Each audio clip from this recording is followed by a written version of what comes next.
Olá, boa noite. Boa noite a todos. Sejam bem-vindos aqui no canal Dr. Maurílio Brandão. Hoje, dia 15 de julho, estamos aqui no quadro Entendendo pela Nova Medicina Germânica. E hoje, com o objetivo de apresentar uma discussão com vocês, uma apresentação, na verdade, ou sintam-se à vontade para, então, apresentarem as suas questões, perguntas, opiniões, críticas. E hoje nós vamos falar sobre o espectro autista. Então, o espectro autista, ou TEA, transtorno do espectro autista, é esta condição bastante importante e crescente do ponto de vista da incidência e prevalência a nível mundial e que traz algumas condições bem, eu vejo, importantes de natureza elucidativa, muito interessante quanto ao que a nova medicina germânica possa trazer de elementos sobre o autismo ou o espectro autista, uma vez que nós temos aí realmente uma diversidade de possibilidades de apresentação de características, de fenômenos, de sinais e sintomas que caracterizam essa enfermidade. E, felizmente, nós temos então alguns elementos que, como eu disse, são bastante elucidativos, inclusive de uma perspectiva de constatação muitíssimo interessante para a gente poder então estabelecer um conhecimento mais aprofundado, mais individualizado em cada história de cada pessoa, principalmente cada uma dessas crianças, uma vez que geralmente essas condições são detectadas ainda na infância e que podem, eu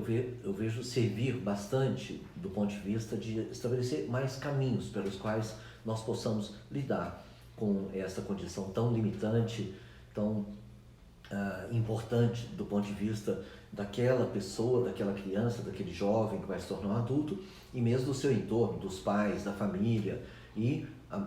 da mesma forma institucionalmente até, pois estas crianças vão de alguma forma estabelecer uma relação em uma instituição como de postos de saúde, de referências de atendimento ou mesmo nas APAES, que prestam uma ação tão importante em termos das condições aquelas das chamadas necessidades especiais, que tangem aí a condição não apenas daquela da síndrome de Down, mas outras situações, aquelas redundantes das chamadas paralisias, que são resultantes de processos que às vezes ocorrem ainda durante o parto, como é o caso da própria condição do autismo, como nós vamos comentar a respeito. Bom, algumas condições são mesmo de uma apresentação que talvez seja do conhecimento da maioria de vocês, é mesmo uma condição introdutória, para que nós cheguemos de um modo mais específico à condição aquela da nova medicina germânica, dentro do que é o propósito mesmo desse quadro, de entender as situações, os temas pela ótica da nova medicina germânica. Bom, então, o transtorno do espectro autista é o nosso tema de hoje. E há uma condição aquela pela qual se reconhece esta situação, essa limitação, em geral, pela comunicação verbal, e aquela também da comunicação não verbal, dos gestos, das expressões, Então, o comportamento de uma criança, geralmente assim se percebe, que tem esse comportamento do espectro autista, ele é mais limitado, ele é de um interesse restrito, há uma atenção voltada seja para si mesmo ou com algum ponto, alguma situação que não é aquela habitual que nós conhecemos, e também com muita frequência movimentos que são repetitivos, São diversos subtipos,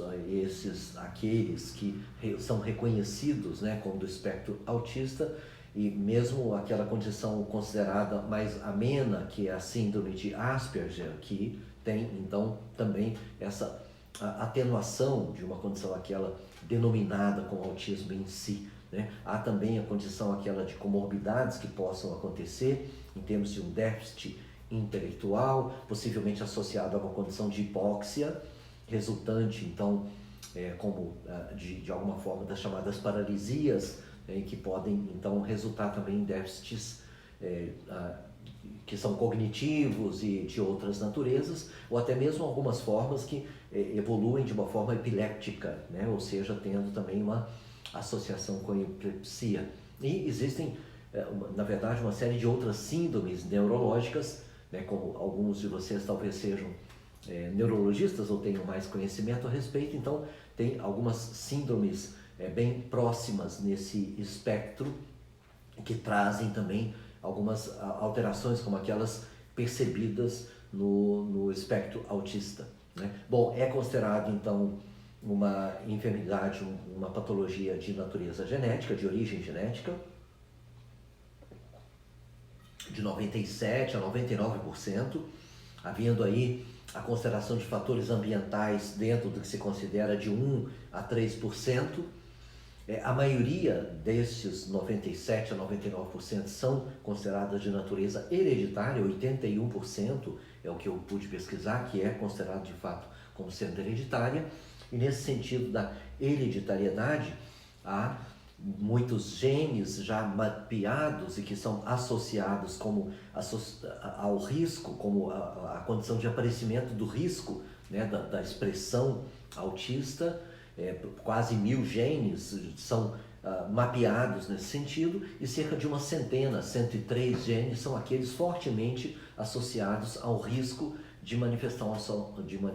autista. Como eu disse, e realmente isso é o que é relatado, há essa condição do risco, ou seja, então não exatamente nós temos, ainda que a consideração seja fortemente dentro da ciência de natureza etiológica, hereditária, genética, mas realmente essas condições são de deduções feitas, de análises, de mapeamentos genéticos que em comum essas crianças, essas pessoas trazem, levando então a estas conclusões. Se não, há uma associação aquela com a idade paterna mais avançada, que também é considerado um fator de risco, ou mesmo o uso de ácido valproico durante a gestação, que também é algo que pode se correlacionar como de alguma lesão cerebral, né, no período da formação gestacional, e que pode também se associar. Enfim, então há esses fatores que podem estar associados, até mesmo a condição da hipóxia, principalmente aquela no período pré-parto, né? Ou seja, durante o parto, que pode também ter essa manifestação. Há uma outra consideração que realmente é bastante polêmica, eu particularmente considero relevante, mas eu vou citar sem que entremos no tema de discussão propriamente dito, que se refere à condição de vacinação, ou seja, a associação com a vacinação, que tem 2 pontos a serem tocados. Um primeiro eu vou falar agora, que é justamente o conteúdo aquele dos agentes, principalmente correlacionados a tríplice viral, a MMR, né, que então considera-se ter quantidades de metais tóxicos disruptores importantes, como alumínio, mercúrio, mesmo os formaldeídos. Então há essa associação e inclusive diversas pesquisas, estudos que levam muito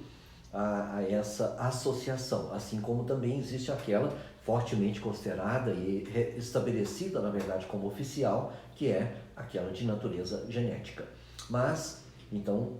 só de pontuar que existe essa condição mesmo, também considerada de natureza neurotóxica, vamos dizer, né, que é o conteúdo associado às vacinas, o que dá-se realmente a pensar, uma vez que é contíguo o aparecimento, ou seja, é no mesmo período aqui de desenvolvimento da criança, onde começa mesmo o calendário vacinal logo praticamente no nascimento e se estende ao longo dos primeiros anos de vida com uma quantidade hoje de vacinas, aquelas recomendadas dentro do quadro mínimo de vacinação, e mesmo aquelas outras que são complementares em relação ao que se recomenda nos acompanhamentos pediátricos, feitas em clínicas privadas e que não são aquelas consideradas dentro do calendário básico e de vacinação a nível de política pública, né? Bom, os sintomas, como eu disse, são aqueles de alteração do comportamento, tanto no aspecto verbal e não verbal, mas há irritabilidade, agitação, autoagressividade ou mesmo agressividade, uma hiperatividade, impulsividade, desatenção, né, ou seja, distração, ou também atenção num foco muito restrito, muito preciso, ansiedade, isolamento social, resistência ao contato físico. Então, há realmente movimentos repetitivos, como eu já falei, são também emissão de sons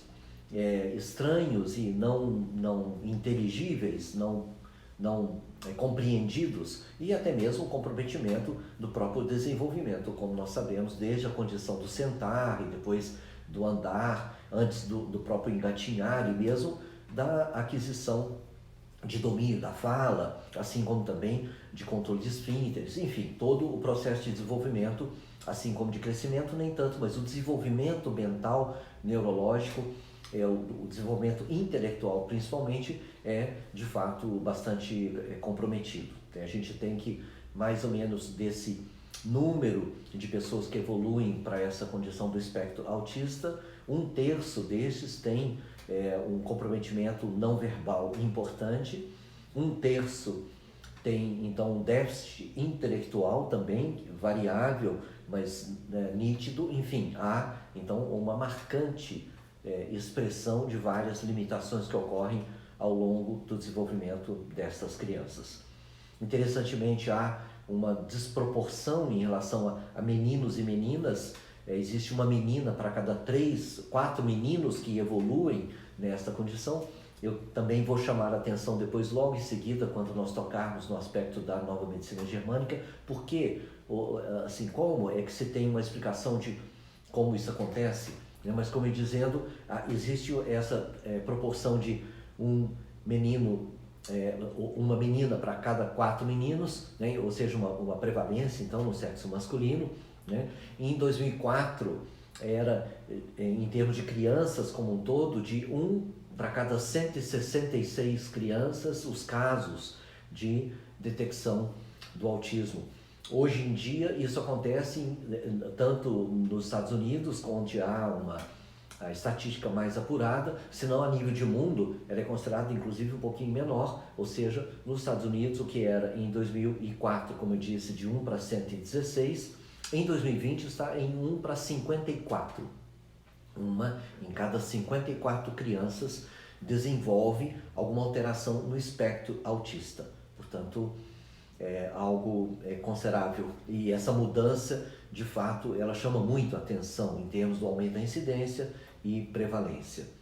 Há uma detecção que, em média, é feita em torno dos 4 anos e 9 meses, é que se assim, consagra o diagnóstico, vamos dizer. As manifestações aquelas podem ocorrer desde próximo do nascimento, quando começa a se observar um comportamento diferente daquela criança frente a outras referências de como as crianças evoluem,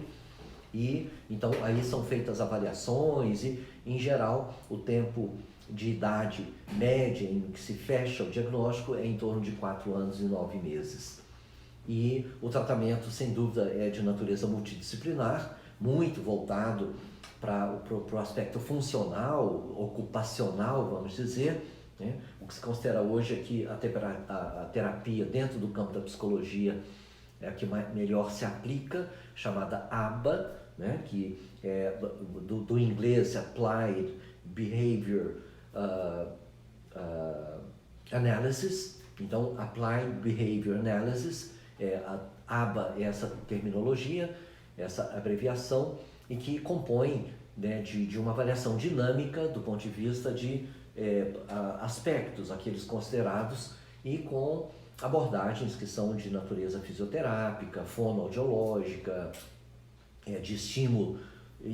aos movimentos de atividade física coordenada e, na medida do possível, estímulos para um aprendizado mínimo dentro do campo, desde a parte da fonoaudiologia,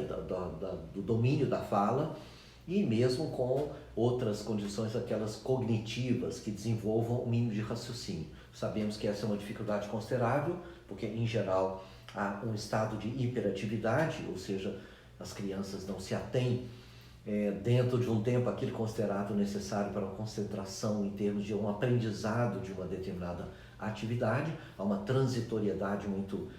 rápida, afora as condições mais críticas de uma alteração, de uma expressão que pode ir desde a uma agitação psicomotora bastante importante ou até mesmo um estado de mutismo, um estado catatônico, que também eventualmente pode acontecer como uma forma de expressão desse espectro autista. Então, temos aí, de uma maneira breve,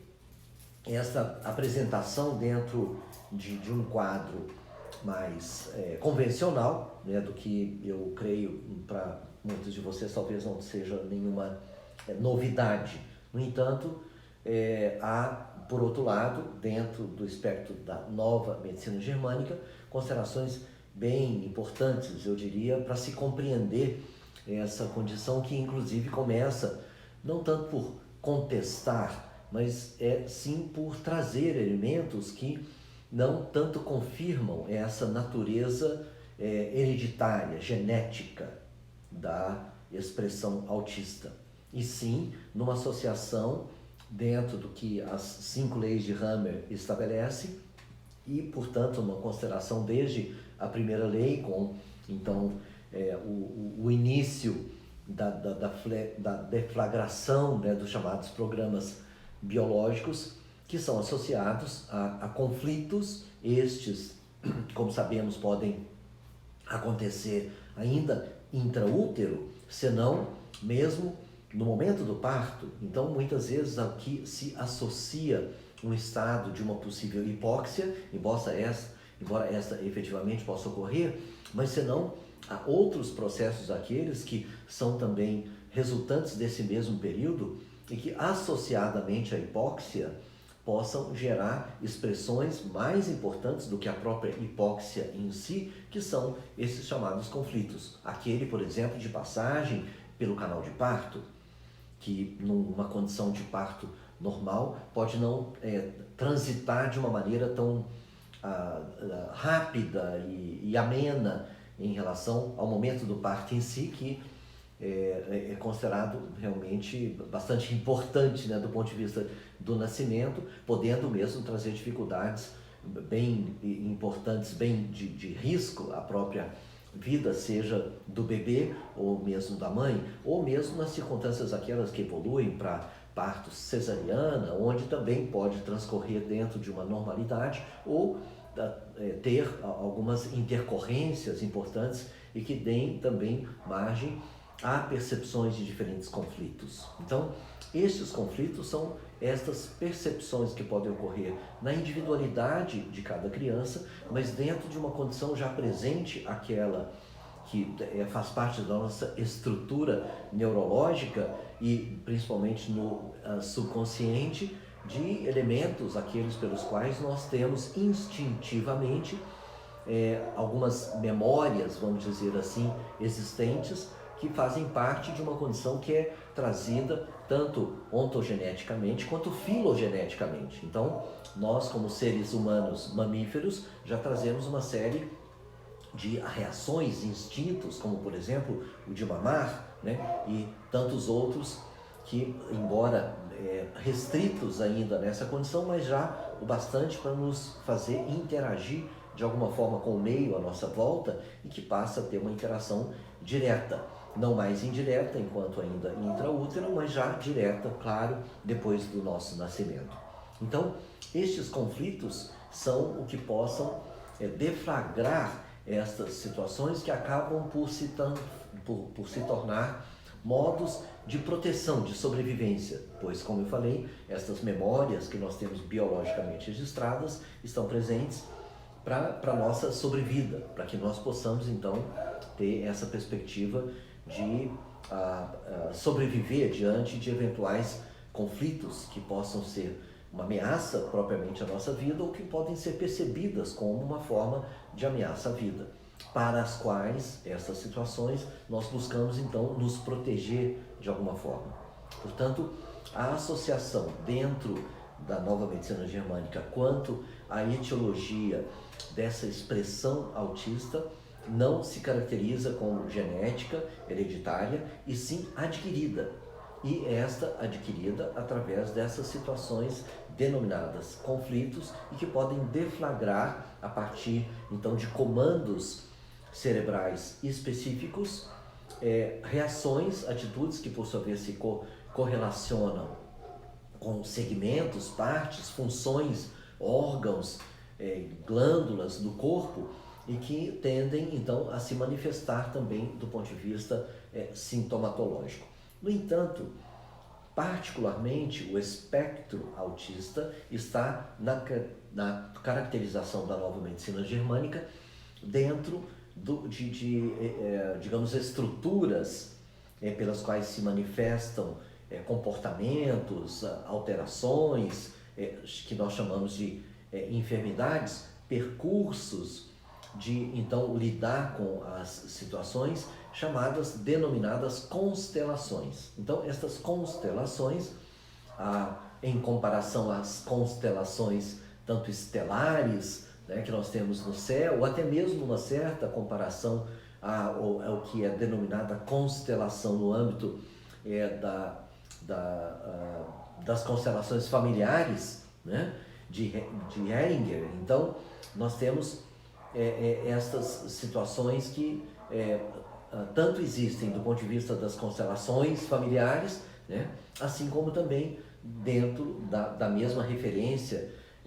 que é trazida para as constelações familiares, que é aquela trazida também dentro do que se chama das constelações que no caso da nova medicina germânica possam ser as mais diversas, e uma delas a constelação autista. Isso se dá quando nós temos então não apenas um conflito, mas dois conflitos que estabelecem como uma forma de equilíbrio.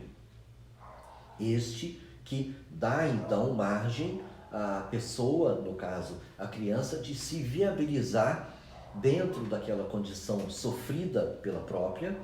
que acaba resultando em manifestações e que tendem a permanecer daquela forma, ou seja, não tanto oscilando, mas como que paralisando daquele modo, gerando o que nós temos como consequência no caso do autismo, que é esse comprometimento ao desenvolvimento, principalmente uma vez que o crescimento físico em si, ele continua no seu curso, mas o domínio do crescimento, do ponto de vista, por exemplo, das atividades como dos controles,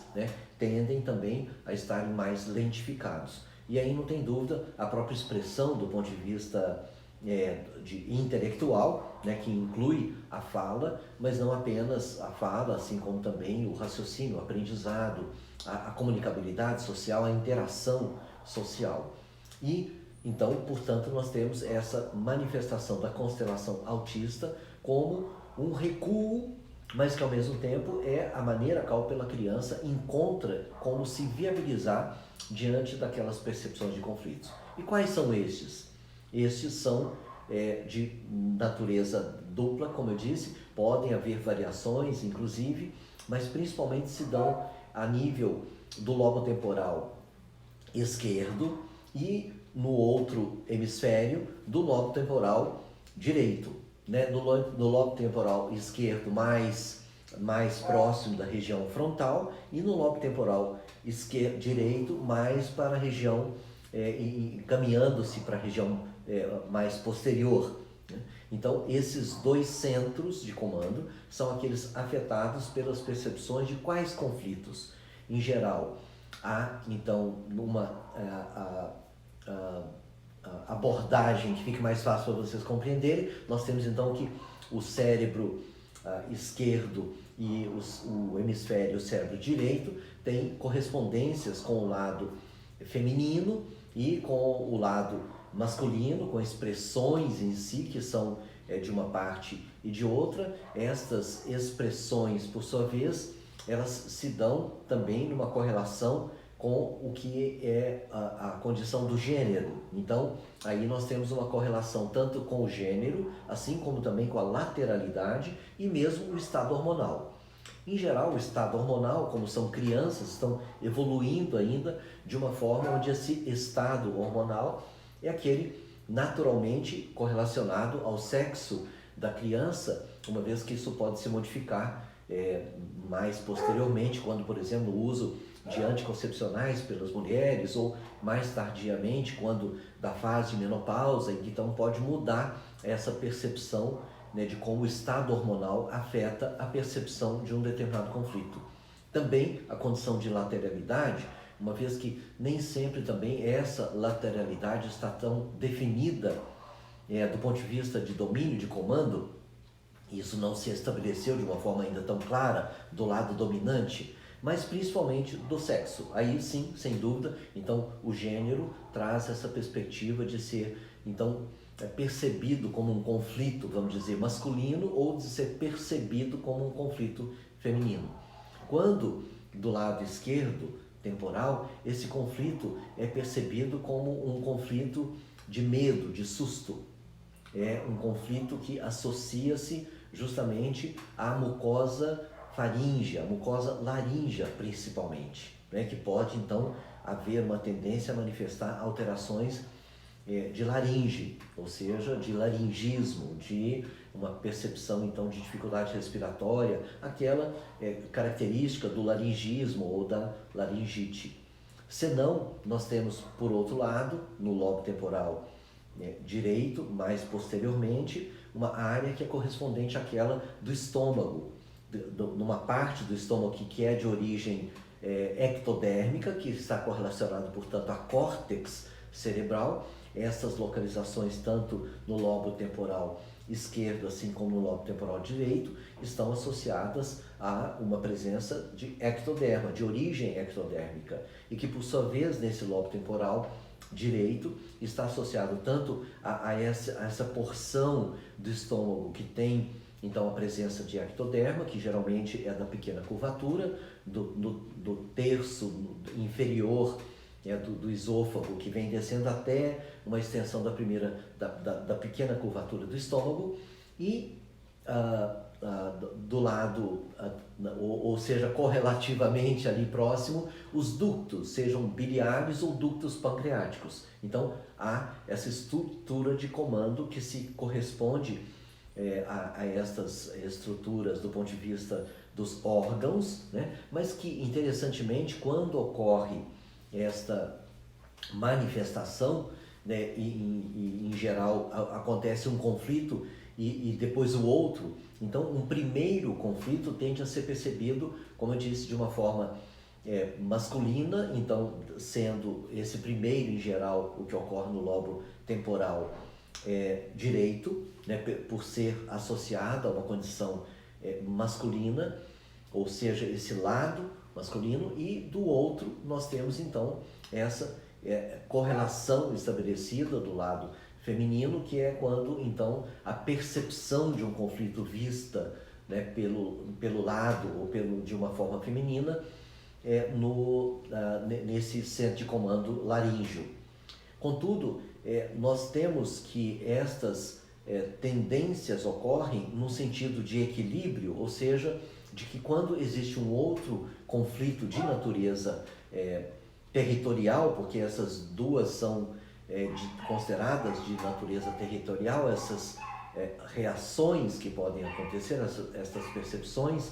e que trazem então essas expressões de uma forma tal que há um equilíbrio. Por isso o nome constelação, uma balança, e que um segundo conflito tende a ocorrer do outro lado para evitar que haja então uma exacerbação daquele mesmo lado. Então, um segundo conflito tende a acometer o outro lado.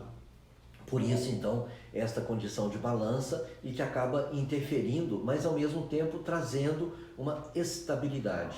Por conta dessa estabilidade, a evolução do ponto de vista sintomatológico em relação aos órgãos afetados acabam também não acontecendo, ou seja, elas são como que paralisadas, e estabelece-se ali essa permanência de um estado de conflito.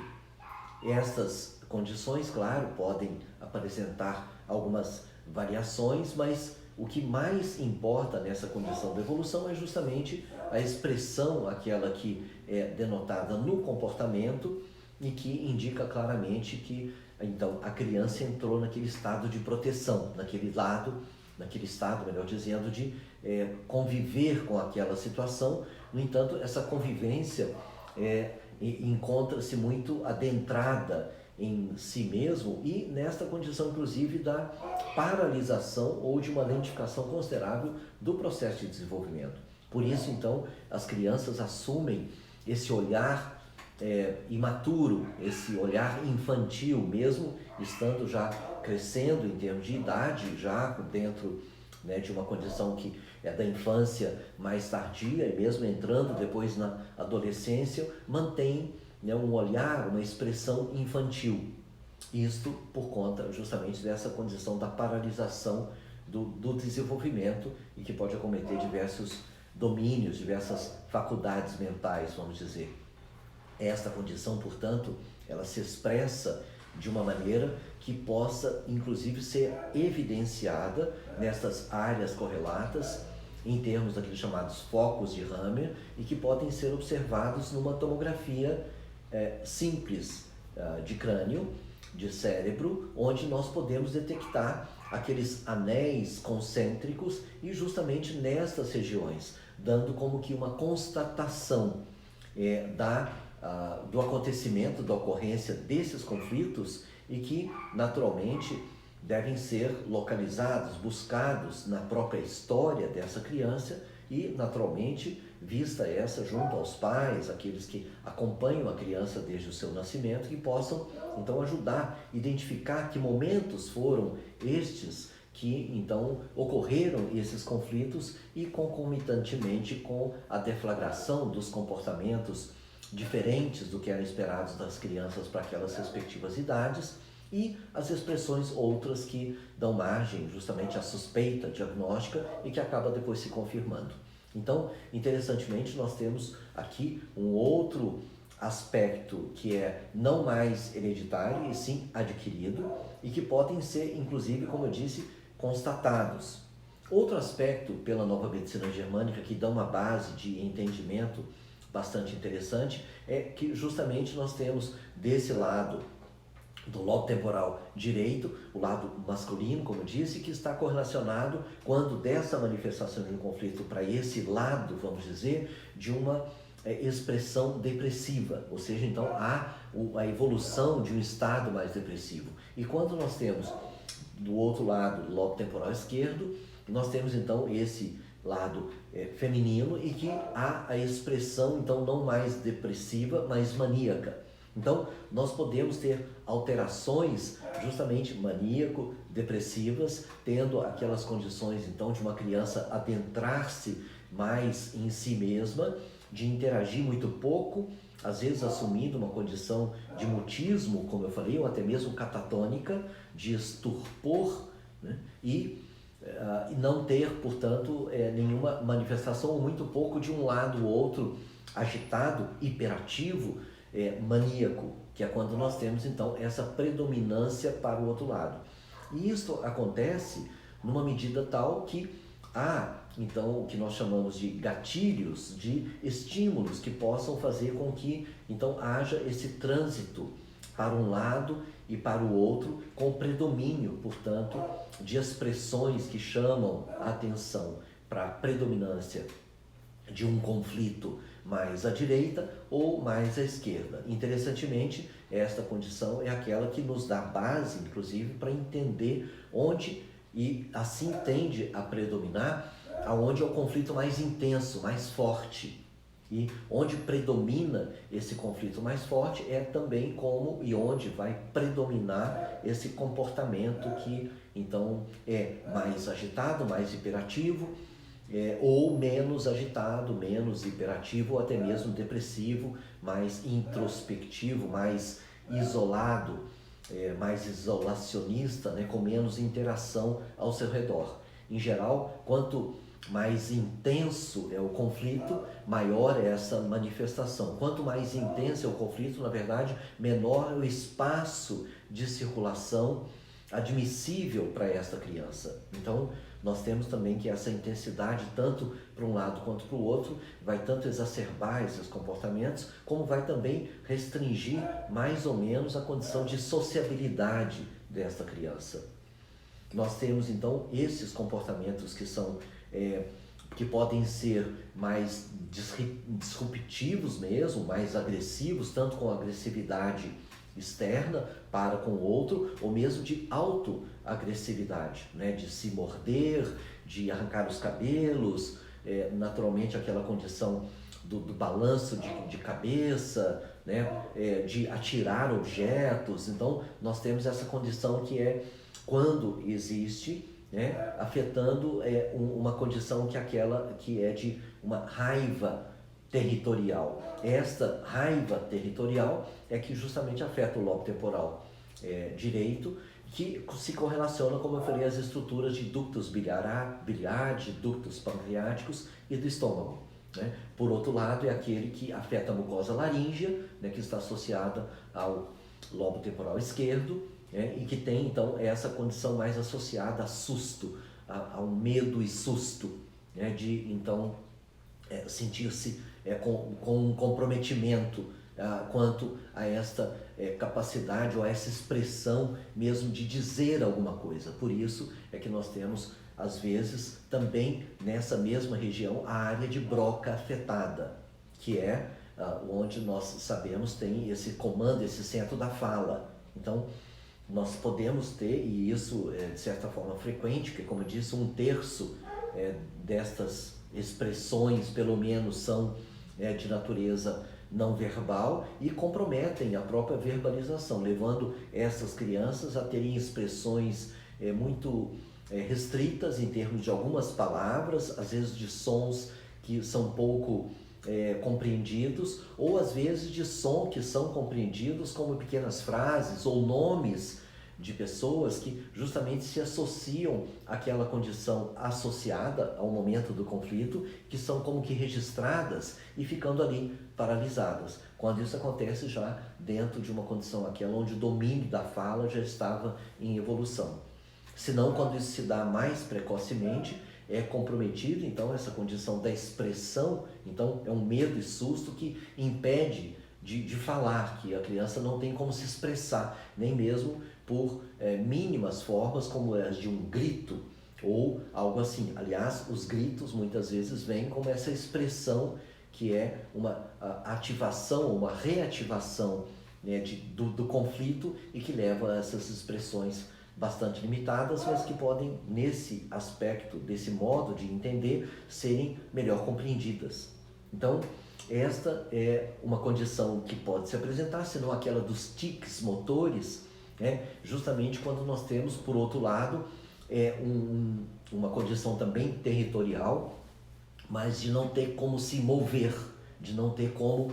sair daquela posição, de não poder se mover ou se livrar de uma condição. Aí é que nós temos de novo uma associação com a vacinação, não tanto mais do ponto de vista neurotóxico em relação às vacinas em si, mas o estado de contenção que muitas vezes as crianças são submetidas e que as deixam extremamente assustadas. Então, interessantemente, o próprio momento de vacinação, e por isso a associação tão comum, tão frequente, mas não tanto tomada em consideração através das pesquisas que são feitas, que é este mesmo, quando a criança tem de ser segurada para ser vacinada, nesta condição que é uma invasão do seu território, muitas vezes há uma raiva territorial por conta da mãe ou do pai, que então seguram eles próprios a criança e que não é entendido naturalmente, não é compreendido porque que a mãe ou o pai estão segurando a criança e para que ela tenha aquele tipo de sofrimento, né? Então isso é percebido como que uma traição, né, por parte do cuidador, né, do pai ou da mãe, de submeterem a criança àquela situação. Vejam, esta é uma condição que se dá de natureza muito instintiva, porque não há ainda esse amadurecimento para tal, mas ele é percebido, porque já há, não tem dúvida, uma relação de afetividade, de amor, de carinho, de cuidado, e ao mesmo tempo se transforma num momento como este, né? E que, então, esse não ter como se movimentar, de ser seguro, pode levar então ao aparecimento ou desencadear concomitantemente a evolução dos tics motores, que é quando nós temos então um conflito motor, né? Então vejam bem como é interessante como nós podemos então ter uma outra percepção e entendimento dessas expressões que estão dentro do espectro autista, mas que dizem respeito justamente a momentos específicos, aqueles que acontecem durante esses momentos também específicos de conflito e que vêm na mais tenra idade e que não sabemos porque realmente é uma condição aquela pessoal do quanto importante será esses momentos para essas crianças que são submetidas a estas situações e que não são compreendidas até mesmo pelos adultos que amam essa criança, que são os cuidadores que estão próximos. Portanto, estas associações são muito importantes de serem consideradas. A própria condição aquela de hiperacusia, né, de terem uma sensibilidade aos sons muito altos, ou mesmo a estar em lugares com muitas pessoas, né, desenvolvendo então uma agorafobia, né, e que muitas vezes podem estar relacionadas à síndrome dos túbulos coletores, que é justamente uma outra manifestação já na área cerebelar, né, ou seja, numa associação com o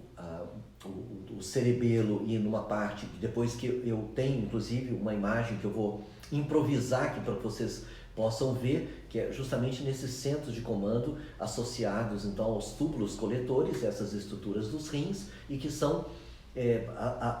acionadas, vamos dizer, que são focos de um conflito de abandono, né? Então de estarem realmente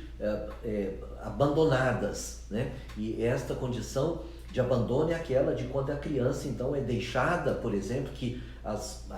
o pai e a mãe deixam a criança para que possa, por exemplo, naquela situação de uma vacinação, ou mesmo numa outra situação onde a criança é deixada para um tipo de cuidado, né, que ela não compreende que seja um cuidado e que possa se dar de uma maneira a esta então perceber-se como que abandonada, isolada.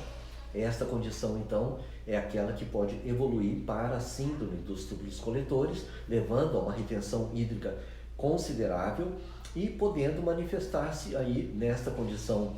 né, de também uma constelação, né, que é mais relacionada a essa ápice do tronco cerebral, já no cerebelo, numa associação, portanto, com o mesoderma antigo e não com o mesoderma novo, como nós temos já na região do cérebro, na medula, na medula cerebral, né? Então nós temos no cerebelo essa estrutura que é então do mesoderma antigo, onde tem o centro de comando dos túbulos coletores. Então essas associações também podem acontecer e trazer então a partir dessa associação de isolamento que a criança tem e ao mesmo tempo que acaba deixando-a realmente nesta condição de querer se isolar, de ser difícil de lidar, e essa condição, como eu disse, quanto maior o conflito, menor é esse espaço, mais restrita a criança se sente em termos de poder transitar. Então todas estas condições expressam-se para que nós então possamos entender melhor esses comportamentos, e que inclusive são muito interessantes porque dão-nos conta ou faz com que nós possamos entender melhor a nível de conflitos. Que conflitos foram esses que eventualmente tenham ocorrido que levaram a uma predominância desses tipos de manifestações, né? A própria condição da rotina e mesmice, quando nós temos então aquele estado, como eu falei, de estupor, né? Ou mesmo, né, da catatonia. Então isso lembra a uma possibilidade de uma constelação, como eu falei, que é mais na região de tronco cerebral. Então todas estas situações, interessantemente, podem ser percebidas. E eu tenho, inclusive, no momento, o acompanhamento de uma criança que já não, ela atualmente tem 14 anos, né, já não é tanto mais criança, mas eu tenho inclusive as imagens tomográficas que podem serem identificadas exatamente nessas regiões, justamente da mucosa laríngea e também nessa área relacionada a ductos biliares, a ductos pancreáticos e do estômago, e justamente correlacionadas a essas áreas territoriais, uma que é relacionada a essa condição então da raiva territorial, e essa outra que é ligada à situação aquela percebida como de susto e medo, né? E que pode acontecer então acometendo esse outro foco. Quando os dois ocorrem, é justamente quando a criança entra nesta constelação e acaba expressando, então, o comportamento autista. Então, vou apresentar para vocês algumas imagens tomográficas de um menino de 14 anos que eu venho acompanhando, que tem a manifestação do espectro autista, eu venho acompanhando ele há alguns meses, e tem a tomografia, essa tomografia que eu vou mostrar para vocês, é uma tomografia dele aos 3 anos, justamente quando foi feita uma investigação e que foi trazido como uma tomografia normal, ou seja, esses dados, esses sinais, infelizmente não são compreendidos, não são considerados pelas análises tomográficas habituais, sejam dos neurologistas ou mesmo radiologistas, mas eu marquei nas tomografias para que vocês possam ver. Então, a primeira imagem é justamente aquela que é da região cerebelar, onde vocês podem ver, então, um círculo, um anel, que está, já que nós estamos sem a imagem pelo YouTube, eu vou me deslocar aqui, vou mostrar para vocês na própria imagem do celular. Pode afastar um pouquinho aqui assim. Então eu vou mostrar aqui para vocês, olha, aqui há um círculo nítido que ocorre ao entorno dos centros de comando dos túbulos coletores. Então nós temos aqui esse anel bem grande que implica numa área de edema considerável. Então esse rapazinho, ele estava nesse momento com uma manifestação bastante nítida de síndrome de túbulos coletores, ou seja, ele se sentiu abandonado e tinha essa condição como que de uma complicação, de uma outra expressão, e que se faz notar aqui claramente por esse anel. Agora vamos para uma outra imagem, onde aqui eu circulei para vocês, justamente quando nós temos aqui a região associada à mucosa laríngea, né, no lobo temporal esquerdo, como eu falei, e aqui pode-se ver esse anel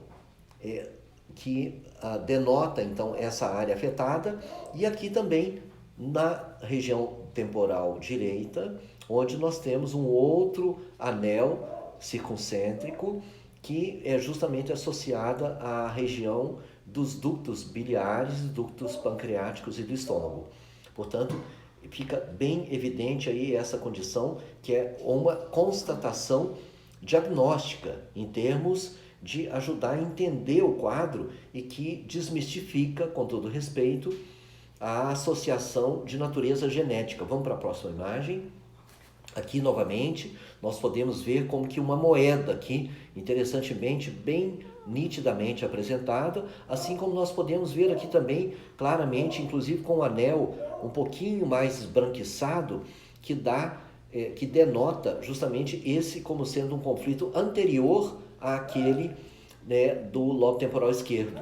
Então, e que é justamente um conflito masculino. E justamente é por isso que nós temos mais frequentemente essa condição acontecendo em meninos, por conta justamente dessa condição de natureza territorial. Vamos para a próxima imagem. Aqui, novamente, nós temos esta visão, da mesma forma, aqui do anel circuncêntrico, nitidamente visto no lobo temporal esquerdo, e aqui também no lobo temporal direito, novamente visto aqui naquela área de ductos biliares, pancreáticos e estômago. Novamente a próxima imagem, olha aqui novamente como aqui se vê quase como que agora tendo chamado a atenção de vocês como figura de livro.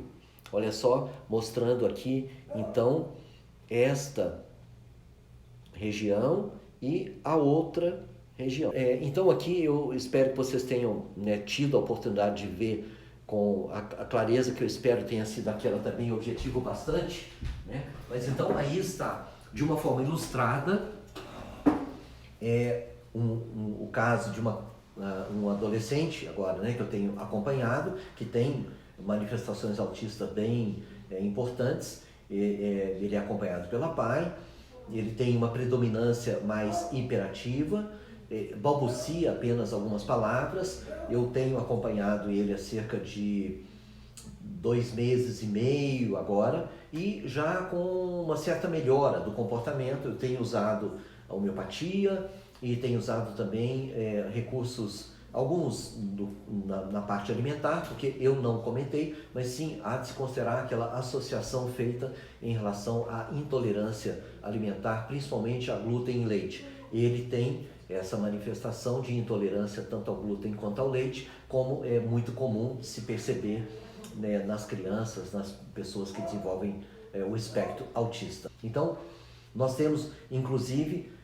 algumas outras informações, algumas outras observações para vocês que talvez hoje não tenha tido bastante clareza ou condições adequadas para que fosse então melhor compreendido. Mas creio minimamente vocês puderam ter algumas observações de como o tratamento, como a consideração pela nova medicina germânica se dá de uma maneira bastante diversa daquela da medicina convencional, e eu vejo ser muito importante. Não é uma desfeita, e sim uma complementação, um enriquecimento do ponto de vista do nosso pensamento, do nosso raciocínio clínico, etiológico, para que nós possamos então dar melhor atenção e ter uma perspectiva de solução para essas situações que são consideradas na maioria das vezes insolucionáveis. Então, meus agradecimentos sinceros, tenham um bom descanso,